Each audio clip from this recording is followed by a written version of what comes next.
Good morning, I am Pramod Kumar Srivastava, Professor, TMIT, TMU. My subject is research methodology or business research method. This is a continuation lecture of the sampling. Last we are discussing lot of things on sampling. So next is we already go through this sampling outcomes. By going through this lecture we can understand these things, how we can do or how we can act during our research and how we can prepare the data, and all these things is important for our research, and we can do only through the sampling method, and sampling method is one of considered as one of an appropriate method. And we go through different sampling on the non-probability sampling or non-random sampling. Today I am going to discussing the different random sampling. So this is the learning outcomes. After going through this topic we can understand these things, how we can use the sampling method and how we can use in real world application of this method. So random sample generally we divided sampling into two part. We can see that in this slide sampling method. So random sampling and non-probability sampling. Simply probability sampling, the simple random sampling, cluster sampling, systematic sampling or stratified sampling. On the other hand, non-random sampling, convenient sampling, consecutive sampling, quota sampling, purposive sampling and snowball sampling. In last lecture we go through the whole non-probability sampling, and in this lecture we are going to discuss the probability sampling. So first we go through the probability sampling. So first, random sampling. So what actually random sampling and why its name is random sampling? In order to eliminate the possibility of human prejudice interfering in the selection of representative sampling. So the basic objective of selecting the random sampling is to prejudice of selection of the sample. So we just eliminating the human possibility of prejudice. The method of random selection has been devised. A random sampling is that in which every item of the population has an equal chance of being selection in the sample. So simply we can say that we eliminate the prejudice of the human behavior, and second thing is that the chance of selection of any unit in random sampling is equal. The selection is entirely objective. There are various ways in which the random sampling may be drawn. The following are commonly used. So generally we are using three common samples in a very significant manner. First is the simple random sampling, second is the systematic sampling, and third is the stratified sampling. Or we can elaborate these three into this part: simple random sampling, stratified sampling, systematic random sampling, cluster sampling, area sampling, sub-sampling or multi-assay sampling or double sampling. There is one slide back of this. We can see that there are different exhibition. There are the exhibition of different sampling. So how we go through the simple random sampling or the systematic sampling or the stratified sampling or the cluster sampling. So there are so many researchers confusing, and they can understand stratified sampling and cluster sampling in a same manner, but there are huge difference between the cluster sampling and random sampling. These are the things, or these are the myth or mistakes we are going to discuss in a further slide. So first we go through the simple random sampling. So as per the name simple random sampling, sampling procedures that ensure that each element of the population will have an equal chance of being included in sample. So simple random sampling, we can say that each element of a population have a equal chance to selection, and that is the reason we can say that it is a simple random sampling, or we can elaborate it in a very another way. A simple random sampling is a method of sample selection which each item or every item of the population has equal and independent opportunity of being selecting in the sample. So simply we can say that in a simple random sampling, each and every unit of a population have equal and independent opportunity of being selecting in the sample.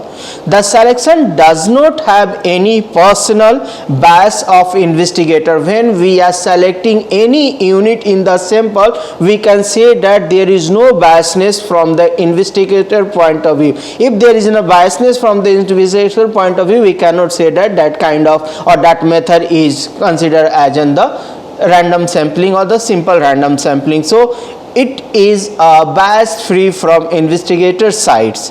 Random selection should not be confused with haphazardous selection. Sometimes there are very different various scholars or the researcher or investigator confuse with the random sampling with the haphazardous sampling. There is nothing haphazardous about such selection. When we speak of a simple random sampling, we use the word random interchangeability with the probability, not with the haphazardous. So we can say that in the simple random sampling or random sampling, it interchangeability with the probability, not on with the haphazardous manner. So we can take care of the differences between the probability and haphazardous manners. So in a random sampling, we go through the probability possibility, not we can go through the haphazardous manner. So random sampling has sometime been referred as a representative or proportional sampling. So we can also say that random sampling is the representative sampling or the proportional sampling. If the sample is chosen at random and if the number of cases it is sufficiently large, it will represent all the group in the population in approximately correct proportion. Simple random sampling may be with or without replacement accordingly as a unit selection is replaced or not replaced back into the population before the next draw. So there are two methods of selection of the simple random sampling. So we can say that in a very simple manner, the simple random sampling selection process is in a two way. First one is the lottery method and second one is a table of random number. So first we go through the lottery number. Under this method, all items of the universe are represented on a card or the blindfold selection is made of this card. This selection of n denoted as the sample size n with the small n. So when we are talking the sample size, always sample size denoted with a small n. Either is the probability or it is a non-probability sample. So you can understand that when we are talking about a small n, that means it is the size of the sample. So simply we can say that a small n denote as in the size of sample. The one by one selection may be with or without replacement. In order to get accurate result, it is necessary that the card should be similar in size, shape or thickness. Sometimes there might be the differences in same size and thickness, then we can say that that is not a probability sampling or that is not in a unbiased manner, because if the shape, size and thickness differences, that might be the inducement of the biasness, or we can say that that might be the malpractices during the selection of the sample. It is one of the most reliable method of drawing a random sample. This will, however, not be practicable if the parent population is large. So that is, lottery method is one of very reliable source to selection of the sample, but there are certain limitations. One of them is the most important limitation is we cannot go through lottery method if the population size is very large. We only go through lottery method if the population size is a smaller population size. So simply we can say that lottery method always used for the smaller population size. We cannot use a large population size. Second is the table of the random number. In the recent past, use of random number table has been frequent for drawing of the simple random sampling. A table of random digit is simply a table of digit which have been generated by the random process. This number have been put to all possible tests and have been founded to the truly random. With the help of this number, the work of selecting random sample has become very simple. What one has to do is to take any table of random number and start using the table from any position, either horizontally or the vertically. But once having started, not a single should be left out and order should also not be disturbed. So in this method, table of random number, if we started the process to selecting the sample, not a single number should be left out and not order should not be disturbed. Then we can go through this method.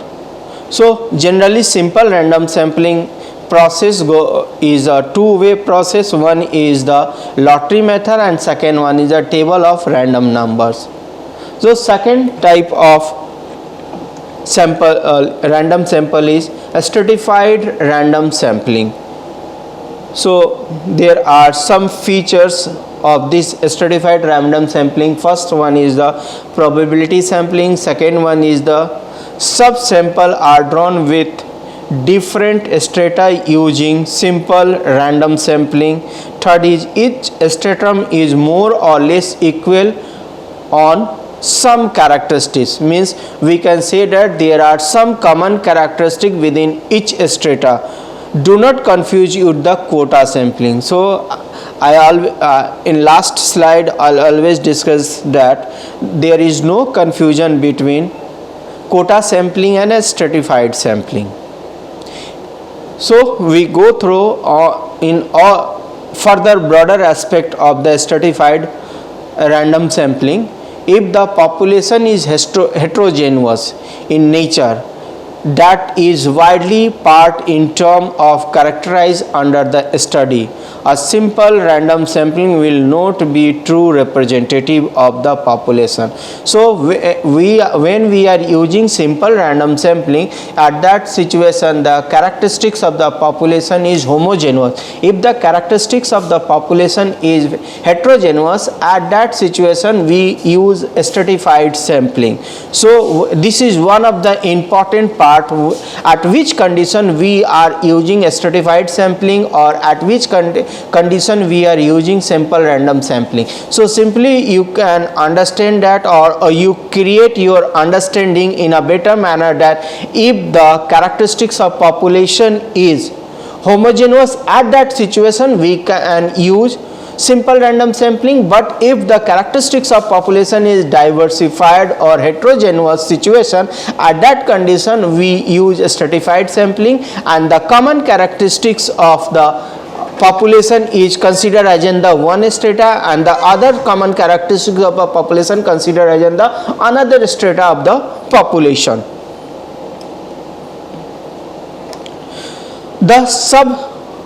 These subpopulations are non-overlapping and together they comprise the whole of the population. Then units are sampled at random from each of these strata. Generally, the number of units selected from each strata in the proportional of the number of units that the stratum in the population. So, number of the unit in the strata is also the proportion of the population. First thing is that on the basis of characteristics. Second thing is that the number of the unit in the strata is depend upon the size of the population. On that size of population, we may create a proportion of the strata population size. The sample, which is the set of all the sampling unit drawn from each stratum. It is called stratified random sampling, and the technique of drawing this sample is termed as stratified random sampling. So, for example, suppose a college have 10,000 students, out of which 500 are from the art background, 3,000 from the commerce background, and the rest 2,000 from the science background. So, our whole population size is 10,000. We divided population in the three strata. On the common characteristics, the basic common characteristics, we divided the art student, we divided the commerce student, and we divided the science student. So, out of 10,000 students, 5,000 is art faculty or the art student, 3,000 the commerce, and the 2,000 is science. So, on that basis, this is the size of the population. On that basis, if the random sample size is 1,000, if we want to draw a sample size or the size of sample is 1,000 and the population is a 10,000, on that basis we take a proportionate of each strata. The first strata is considered as the art student. So, art student size is 10,000, but on the proportionate basis, just we have taken a 500 student from the art side and 300 student from the commerce background and 200 student from the art from the science side student. So, whole sample size is 1,000 and whole population size is 10,000. On the basis of the proportionate of the population, we go through the different strata. 500 is considered as in the art student, 300 is considered as in the commerce student, and 200 student considered as in the art student. On that basis, we decided the sample size. Next is systematic sampling. So, as per the name, systematic sampling means we go through the sampling process in a very systematic manner. First, a simple process. Systematic sampling is a very simple process. Second, every nth number from the list will draw. So, in a systematic sampling, we decided that distance is considered as in the nth number, and every nth number considered as in the unit of the sample from the population. So, it is on the periodical basis. Problem that occurs in the systematic sampling when the original list has a systematic pattern, that is, the original list is not random in characteristics. So, one of the important problem in systematic sampling that if the original list character is not on the basis of random, it is very tough to go through the systematic random sampling. So, we can go through in a elaborate manner of the systematic random sampling. Systematic sampling is sometimes known as mixed sampling. So, if there is a word coming as in the mixed sampling, there is no confusion about the sampling or not no any confusion from your side that which kind of the sampling. We do not go through any lecture of the mixed sampling. So simply you can make understanding that systematic sampling is also known as mixed sampling. It has the feature of the randoms in it along with the fixed process of selection of the unit. So systematic sampling is one feature is the random, and second is a fixed process of selection of the unit, because there is every interval we can select the sample unit. So this is convenient method when the complete list of sample unit is assumed to be readily available or can be prepared. Such a list is known as sampling frame. This sampling scheme consists of selecting only the first unit of the random, and the rest are then automatically selected according to the predetermined pattern. So in a systematic sample, why it is called mixed method or sampling? Because the first unit is selecting on the random basis. After first unit, every unit is selecting on the predetermined pattern, that is pattern of the nth number. So we go through certain example. Let us suppose that the population size is n. So when we are talking about the population size, that means the capital N, and when we are talking about the sample size, that means the small n. So population size capital N or the sample size small n, then we calculate the sample interval, because in the predetermined pattern is a sample interval. So sample interval denoted as k. So k equal to n divided n, capital N divided small n. Now a unit from 1 to k is selected, then every kth unit of the sampling frame is selected. For example, if a class of 100 students with the roll number of 1 to 100, suppose the sample size is 10. So population size is 100, sample size is 10 is drawn. In that case, k divided capital N divided by small n. So capital N is 100 and small n is 10. So 100 divided 10 equal to 10. So first we choose the student from the roll number of 1. Then we go to the roll number of 10, then we go to the roll number of 20, then we go to the roll number of 30, and by this way we can gather or we can collect a 10 sample out of the 100 sample. So first selection unit is 1, that is on the random basis, and the further 10, 20, 30, 40, 50, 60, 70, 80, 90, 100 are considered as in the predetermined manner. That is the reason that type of the systematic sample is also known as mixed sample. Three main important sampling technique in the random sampling. One is the simple random sampling, second is the systematic sampling, and third is the stratified sampling. So in the systematic simple random sampling, strength is easily understand and can project the result. Weakness is the expensive, difficult to construct sampling frame, no assurance of representativeness. So in a simple random sampling, one of the important weakness is there is no representative of the population, or the we cannot give any assurance of the selecting unit is considered as in the representative or actual representative of the population. So this is one of the limitation in the first technique, that is the simple random technique. Second is the systematic sampling. Systematic sampling first is it is very easier to implement, increases representative sampling frame out necessary, and the weakness is can decreases representativeness.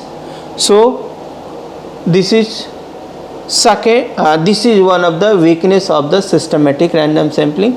Third is the stratified sampling. Stratified is first, strength is the precise, including all important subpopulation. but on the other hand selection of the stratified variable difficult. So how we can select different strata, it is very difficult, and also it is a expensive process. So by this way, different type of method, we cannot say that any method is more accurate than the other method, that all depend upon the objective situation we have. So no method is accurate method, we all select any particular method on the basis of objective and or on the basis of the resource availability.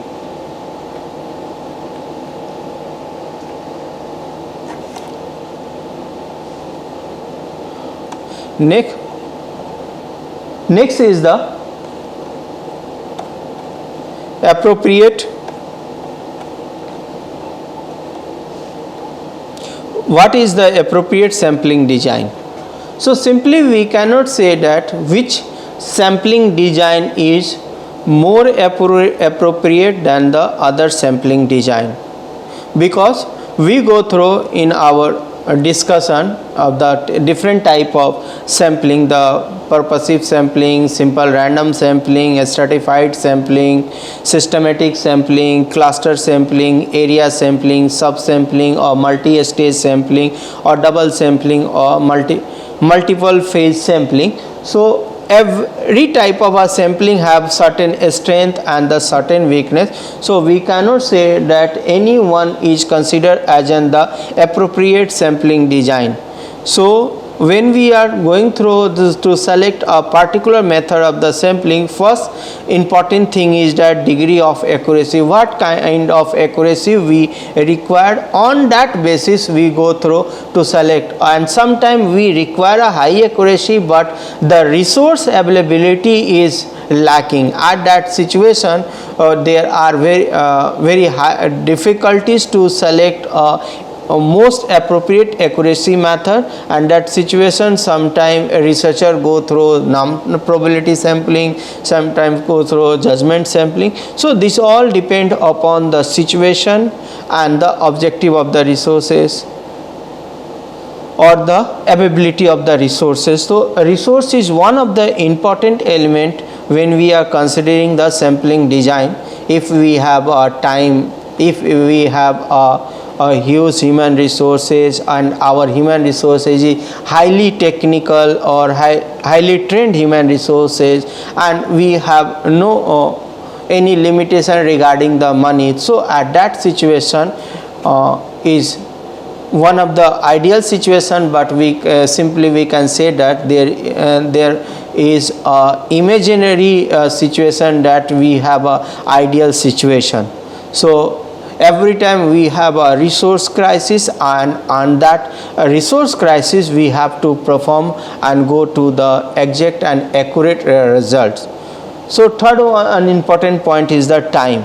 Time is also important, that when we are required a decision making process, at the time of decision making in process we have a limitation of the time. If we have a certain decision and we have to find out and we have to take some findings, and on that finding basis we have to decide certain important policies or implementation of the certain policy, at that situation we have go through according to the time when we have to decide the policy, when we have to frame the policy, and before the decision and framing the policy we have a input, and that input is considered as the research input. So mostly we have our time crisis, time limitation we have. On that basis of the crisis and limitation we have to formulate the research design. And the fourth one is the advanced knowledge of the population.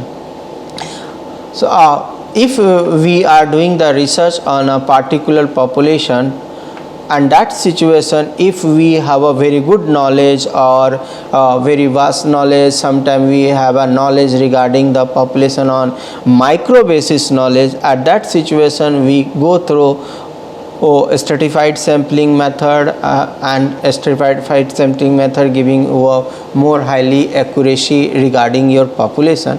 But this is also an ideal situation, and always we tell you that it is very tough to come with a ideal situation.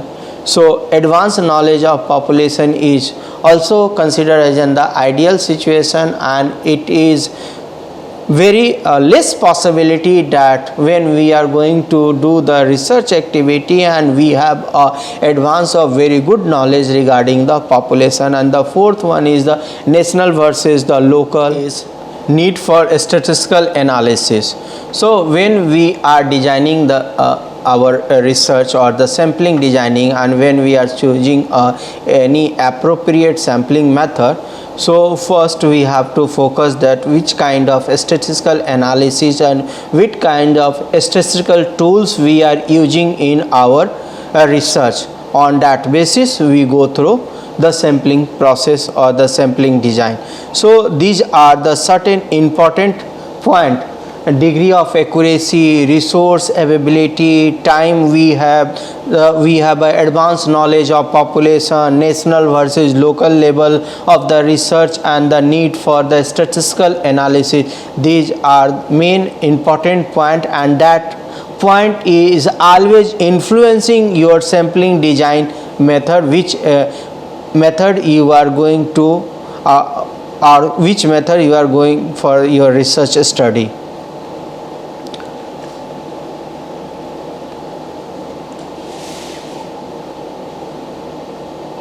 So choosing between the probability and non-probability sampling. So first we go through the which method is an appropriate method. So considering to choose on the broader basis, that we go through the probability sampling or we go through the non-probability sampling. So selection of the probability and non-probability sampling depend upon the different factors.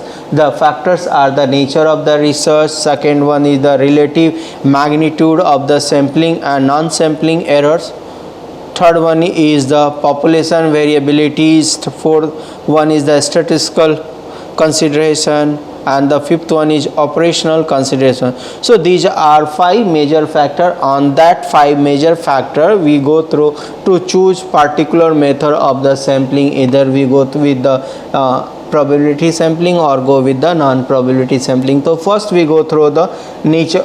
First factor is the nature of research.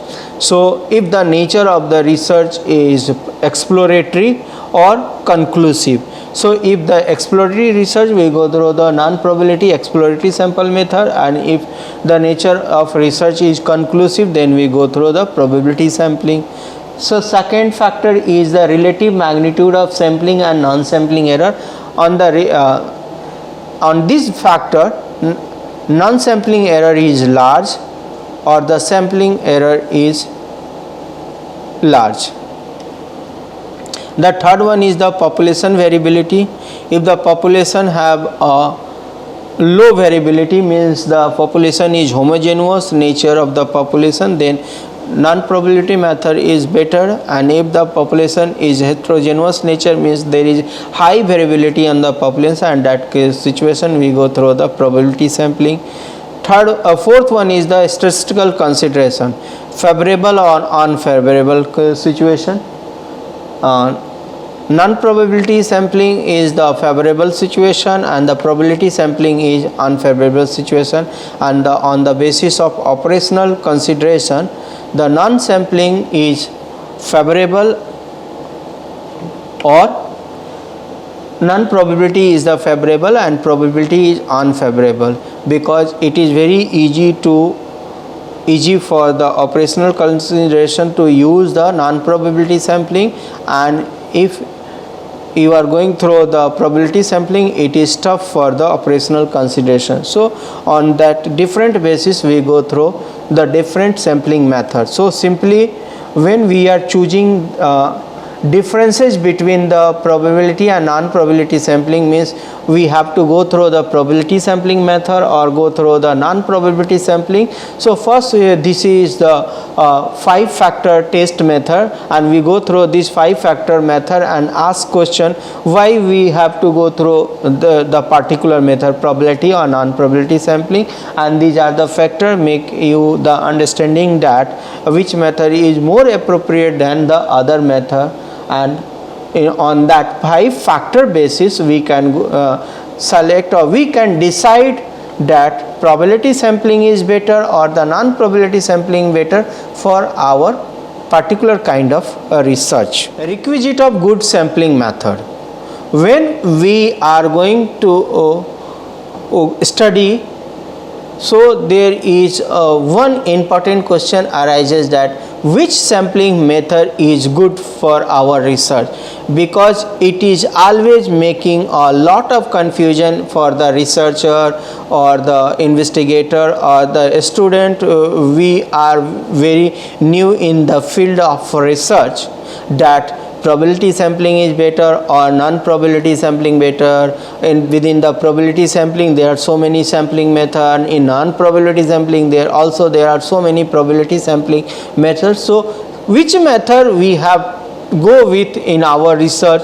So it all depend upon, first important thing is that the selection of population, which population you are selecting.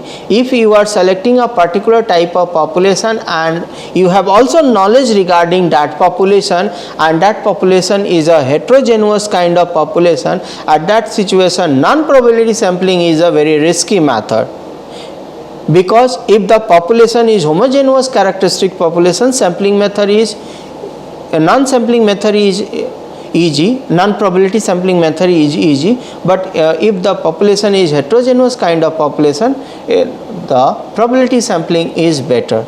So first important point is in the good requisite is you have a better knowledge regarding the population. If you have a better knowledge of regarding the population, then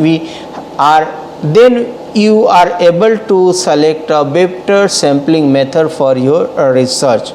So first benchmark is the knowledge of population. Second is the selecting the sampling frame.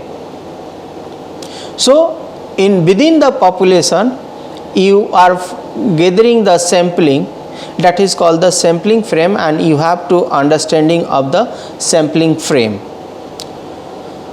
So sampling frame is in research refers to a list or database of all the item or element or the respondent in the population from which a sample can be chosen. So sampling frame is the simply we are gathering the sample from the population. The item or respondent can be selected from sampling frame to be included in the given research project. It is sometimes preferable to choose a list of population from which the researcher selecting unit when the selecting sample unit from the population. So sampling frame, in a very simple manner we can say that the sample is drawn from the population, the frame from where the sample is drawn from the population, that is called a sampling frame. Third is, or the sampling frame is the collection of the people or the item from which the researcher will select his or her sample. The sample is drawn from a list of all units in the study population. For example, in order to perform his study, the researcher may include all playgroup in the sampling frame located in the city. So it all depends upon what kind of selection process you are using. And the third is specify the sampling unit. According to Organization of Economics Cooperation and Development, a sampling unit is one of the unit into which an sampling unit aggregate divided by the purpose of the sampling, which each unit is regarded as the individual or the individuable when selection is made. For example, when a survey of a group of the tree in a class is conducted, a single tree is a sampling unit. Each item or unit of the sampling frame is called a sampling unit. So whatever the item we are selecting, each item selecting from the sampling unit is sampling frame is called sampling unit. And the fourth one is choosing the sampling method. Choosing a sampling technique might take some time or entail a number of options, such as whether to use a classical sampling approach or whether to sample with or without the replacement, or whether to employ non-probability or probability sampling. Whether a researcher use probability sampling technique or non-probability sampling technique usually depend upon the purpose of the research. So simply choosing the sampling method is considered as an which kind of sampling technique you are using in your research, and that all depend upon your objective of the research, for which objective you are doing the research. If the sampling frame is almost identical to the target population, random selection can be employed to select the sample. So if the identical population means there is a less variance in the population, that at that situation random sampling is one of the appropriate method. If on the other hand sampling frame does not accurately reflect the target population, the researcher may opt for the non-random sample method that will give you a rough notion of the population in his immediate vicinity. So in the fourth point, the selection of the sampling method depend upon the objective and also depend upon the characteristics of the population. And the fifth one is the deciding the sample size. The number of units to be included in the sample is the sample size. Many factors influence the determination of sample size, including time, cost and facility. So sample size also depend upon the time, cost and the facility available for the researcher. A larger sample are better in general, but they need more resources. So it is very simple thumb rule that if you are using a large sample size, that always consider for better result, but taking large sample size require huge time, facility, resources and money. So at that situation, because every time the researcher or the investigator have lots of limitation, and that situation researcher or investigator go for a smaller sample size, because we have to manage accuracy, we have to manage finding on a smaller sample size, because we have gone through the lot of limitation related with the money, related with the human resource, related with the time we have. So we can understand that there are the five method required for the selecting, or this is a requisite for the good sample design or good sampling method. Next is the characteristics of good sample design. when we go for the good sample design, we have to understand that the certain characteristics we have. So sample design should process a representative sample. So when we are designing the sample, we have to go through the representative sample, means one unit drawing from the population, and when we go for the another unit drawing from the population, there might be the identical possibilities, and if and they are true representative of the population. If they are not representing the population, that might have any meaning. The simple design should procedure a small sampling error.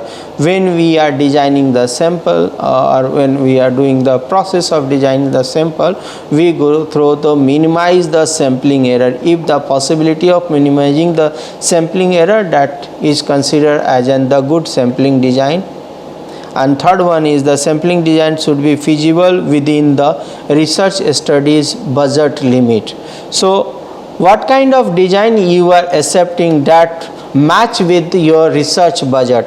If your design is not match with your research budget, it is very impossible for the researcher or investigator to go with the research in a very proper manner and end the research in a better result or in a accurate result.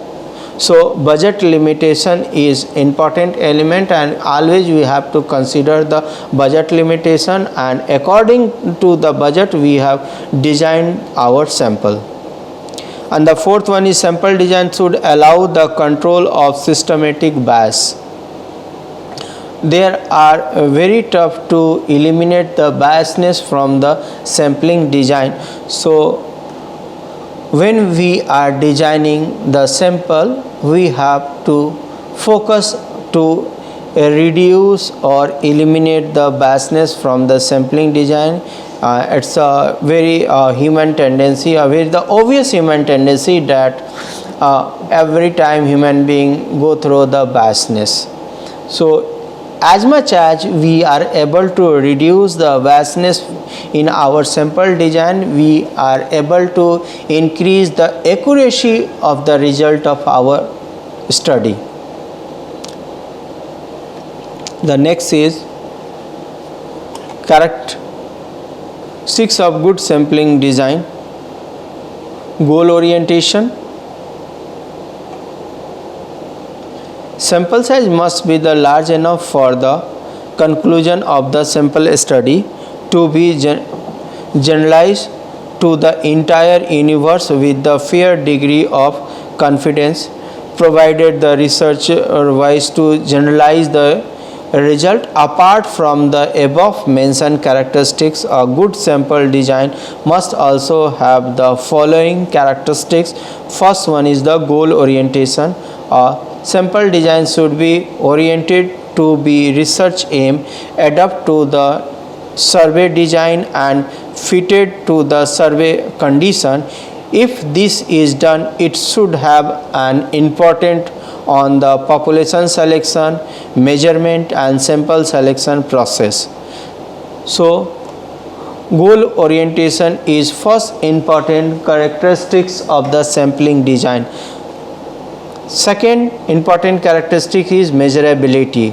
A sample design should allow meaningful estimates of sampling variabilities to be computed in survey. This variability is typically reported as a standard error. However, this is only achievable with probability sampling. It is impossible to know the degree of precision of the survey result in non-probability sampling such as quota sampling. So measurability is also considered important when we are designing the sample. The next is the practicality. This means that the sample design can be correctly followed in the survey as planned. Complete, correct, practical and ambiguous instruction must be provided to the interviewer so that no error occur in sampling unit selection and the final selection in the field of consistent with the initial sample design. Practically also related to the designing simplicity or its ability to be understand and follow the actual field work operations. So practicality is also important element for sampling design. Next is the economy.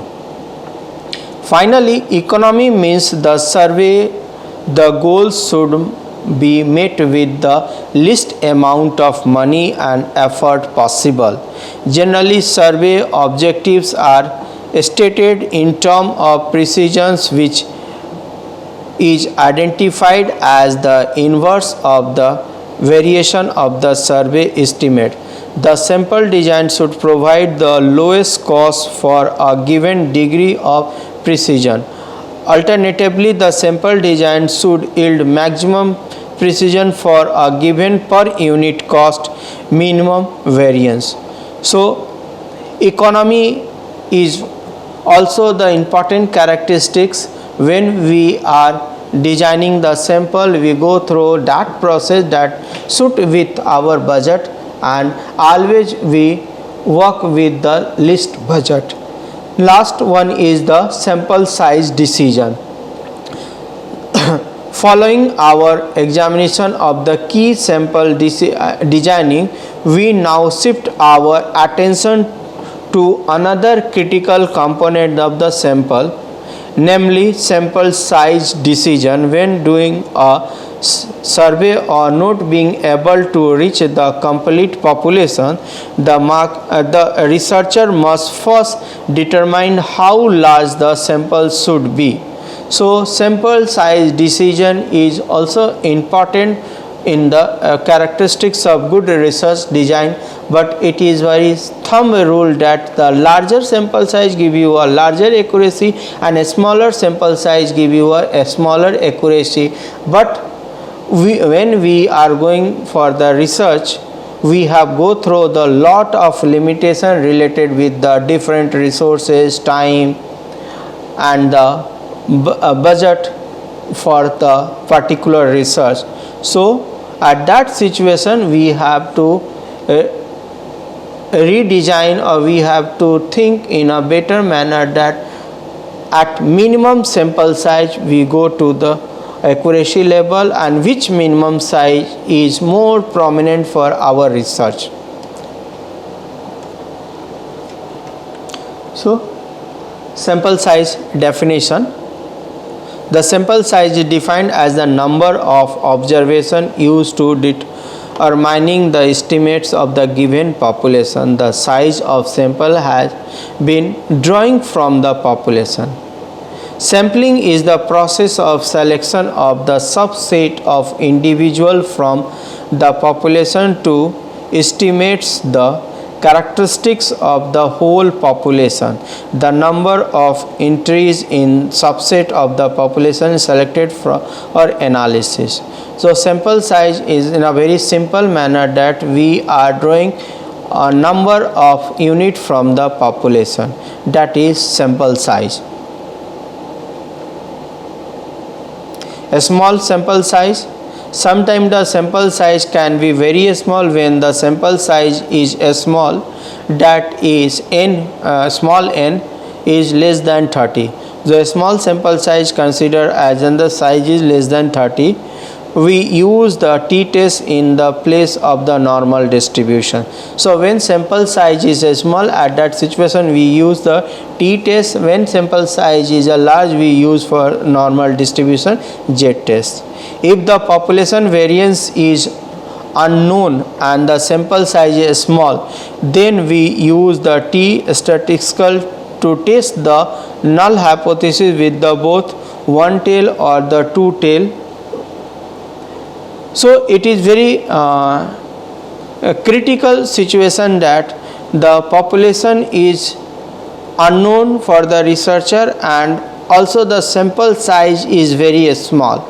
In this situation, for testing of the hypothesis we use the t-test. Next is the large sample size. Generate a more accurate estimate, but large sample size might cause difficulties in interpreting the usual test of significance. So here also one of the critical point that the large sample size is more suitable for the accurate estimation, but might causes difficulties in interpreting the usual test of the significance, and the same population may raises a case of very small sample size. Thus neither too large or nor too small sample size help a researcher project. So here one important thing is that the larger when we are talking about the large sample size, so the accuracy of the large sample is better, but lot of difficulties of interpretation of the large sample. So here one better understanding that too large and the too small sample size is not considered good for the proper or accurate result. So estimating a sample size, it is a very critical point for the researcher or investigators. So there are so many formula for calculating the sample size. So first we go through the sample size formula for the infinite population is given. Though when the population is infinite, we are using this formula for the consideration of the sample size. In this formula, main important part is the Z value, percentage of the population, and the confidence interval. This is the three more important part to considering for the sample size. If these three things is known, Z value or the percentage of the population and the confidence interval, then we go for the calculate the sample size. The next is when a sample input or data is obtained and the sample mean x bar is calculated, the sample mean obtained in the different from the population mean mu. This difference between the population mean and the sample mean can be considered as an the error. So simply the error is considered as an the difference between the sample mean and the population mean. So population mean and the sample means, the gap between the population mean and sample mean considered as in the sample error. So error denoted with the E. So here there is in the formula, or so considering how we are considering the E. So Z is the confidence level, or and by this way we calculate the error in the sample, or we can say that the error in the sample. On that basis we decided formula find the minimum sample size, that is given on denoted as the small n.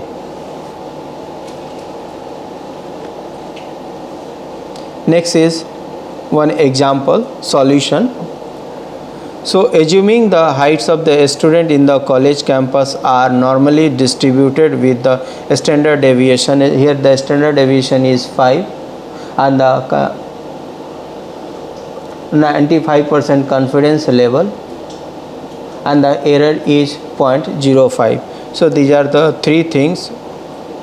On that three things basis we calculate the size of the sample. So here the calculation of the size of the sample. First the three things given is that the error 0.5, standard deviation 5, and the confidence level is 95%. So on that basis the result we find that the exact sample size is 385 on the basis of error, standard deviation, and the confidence level.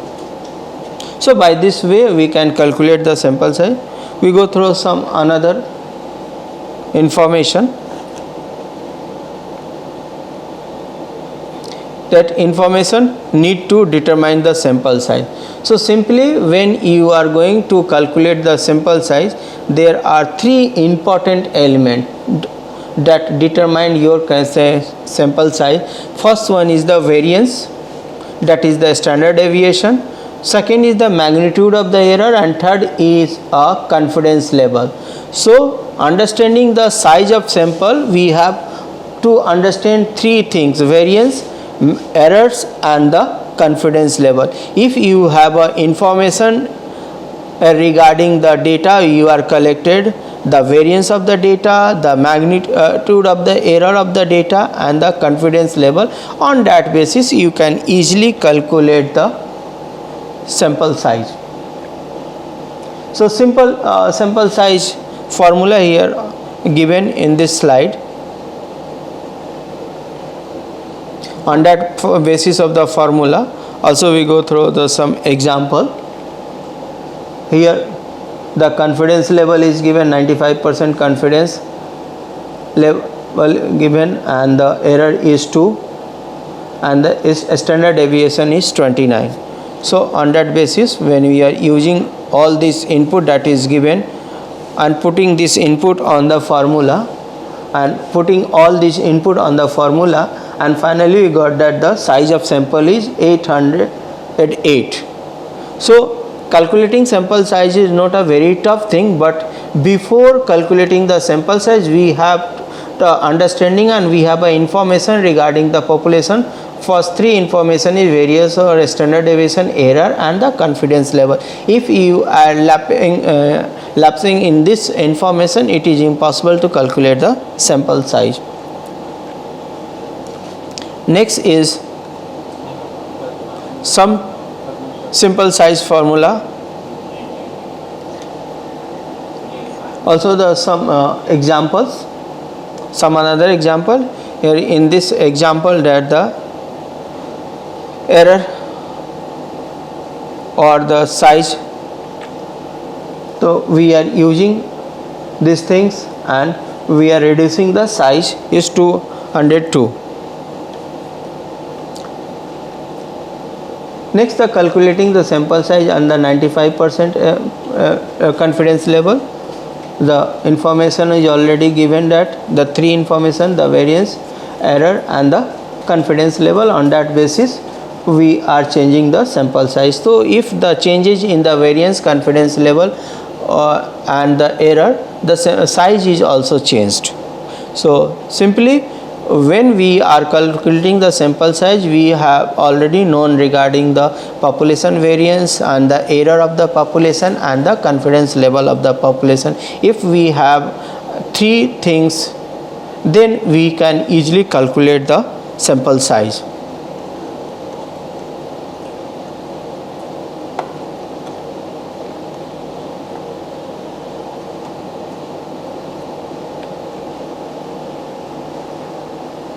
So sample size for proportions. So sample size for the proportion. Here the example we are denoted as these things: small n, z, p, and q, and e.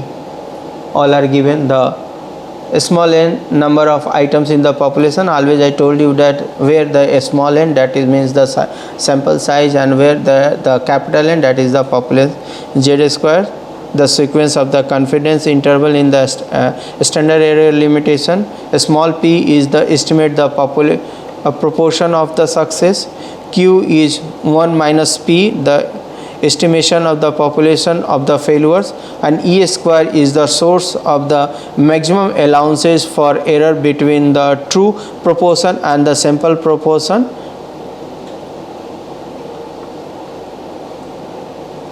On that basis of the formula, we go to some example. A researcher believed that the sample random sample will show that the 60% of populations recognize name of the automobile leadership. Note that 40% of the population would not recognize the leadership name. The researcher want to estimate the 95% confidence level that the allowances for the sample error is not greater than 3.5%. So on that basis we are calculating in the sample size. The size of the sample is 753. So just we have information and the formula, just we are putting the information on the formula and we get the size of the sample. So thank you. Any questions?